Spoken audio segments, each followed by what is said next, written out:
আমরা ভূতের রাজা দিল বড়ি খেতে, যেরকম বলেছিলাম যে আজকে জন্মদিন।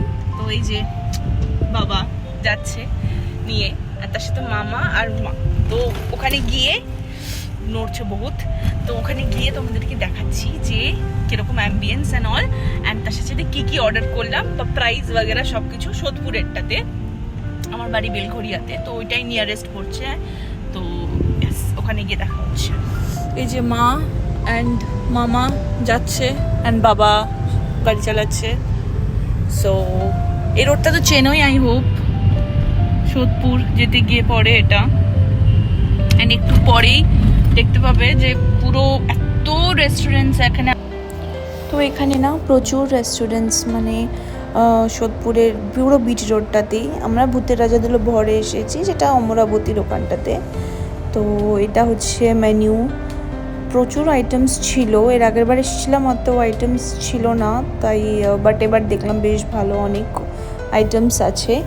তো আমরা তার মধ্যে থেকেই কিছু কিছু জিনিস অর্ডার করে ফেলেছি, অ্যান্ড তার সাথে অ্যাপেটাইজারও করেছি অর্ডার। তো দুটো আম পান্না করেছি, অ্যান্ড মা খাবে না, ঠান্ডা খুব বেশি তার জন্য, আর বাবার জন্য গন্ধরাজ ঘোল, যেটা বাবা খেয়ে ফেলেছে অলরেডি। সো বাট খুব ভালো ছিল গন্ধরাজ ঘোলটা খেতে।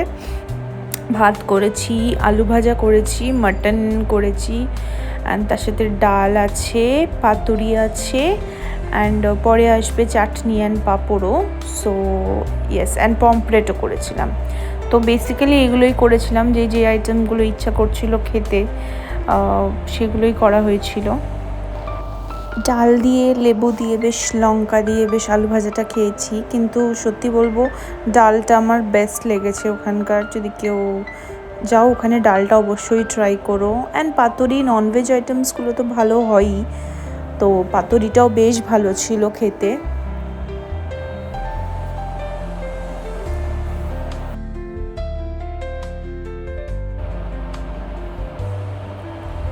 পাতুরিটা একটু ঝাল ছিল, বাট ঝাল না হলে না এইসব পাতুরি আইটেম ভালো লাগে না।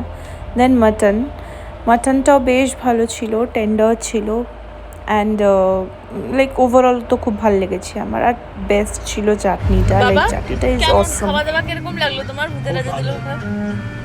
আর মামা সবারই খাওয়া দাওয়া খুব ভালো লেগেছে, আর আমারও আজকের দিনটা বেশ ভালোভাবে কাটলো ফ্যামিলির সাথে। তো দেখতে থাকো, আরও ভিডিওস আসবে। এখনের জন্য টাটা, বাই বাই।